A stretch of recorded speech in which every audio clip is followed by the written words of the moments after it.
History Spotlight, brought to you by HEC Media and the Missouri Historical Society. Hello, I'm Dr. Jody Sowell, President of the Missouri Historical Society in St. Louis, and this is History Spotlight.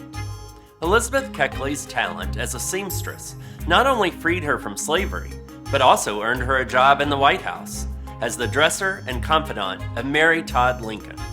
Public historian Andrew Wanko shares her story. One of the most fascinating life stories of any St. Louisan is perfectly summed up in the subtitle of her autobiography, 30 Years a Slave and 4 Years in the White House.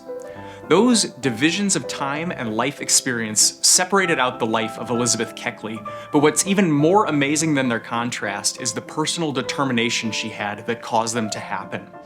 Elizabeth Keckley was born into slavery in Virginia in 1818, and throughout her young life, she suffered horrific abuse at the hands of her enslavers. In 1847, she had been transferred to the Garland family, and they brought her along to St. Louis when they moved here seeking fortune. They had hoped to make big bucks in the boomtown of St. Louis, but they actually only found lots of personal debt. And seeking a way to make money, they turned to Elizabeth Keckley's skills as a seamstress as a primary source of the family's income. As word spread around St. Louis about the incredible and exquisite dresses that Elizabeth Keckley was producing, she built up a massive waiting list of clients made up of St. Louis's wealthy white elite citizens. Elizabeth Keckley later recalled that with her needle, she put bread in the mouths of 17 people for 2.5 years. Keckley was not just providing an income for the Garland family and the 9 other people that they held in slavery, she was also saving up her own money on the side. By 1855, she had saved up $1,200, that's the equivalent of about $37,000 today, and was able to purchase freedom for herself and her son George. For the next 5 years, they stayed in St. Louis, continuing to make dresses and build up wealth, and in 1860, Keckley moved to Washington, D.C. to open a dressmaking shop catering to the political elite of the country. On the day of President Abraham Lincoln's presidential inauguration, Elizabeth Keckley was introduced to the brand new First Lady, Mary Todd Lincoln.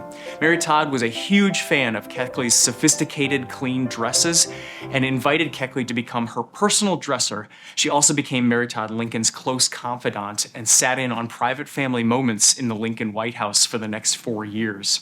When Abraham Lincoln was assassinated in 1865, Keckley traveled along with Mary Todd and the children to Illinois, and she was one of very few people who was given some of Abraham Lincoln's personal effects after his death.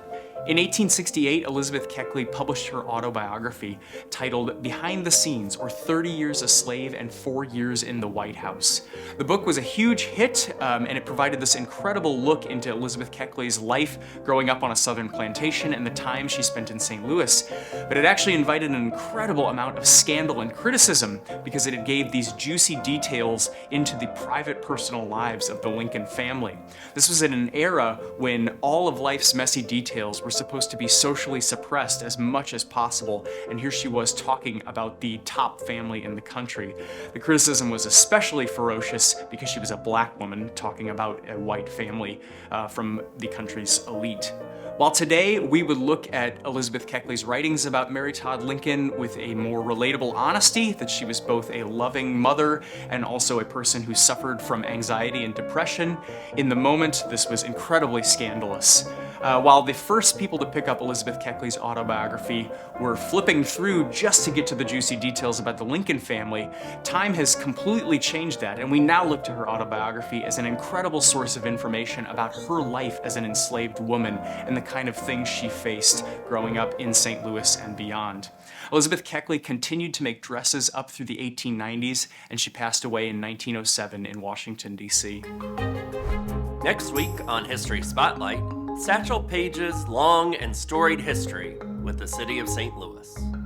To learn more about the Missouri Historical Society, visit mohistory.org.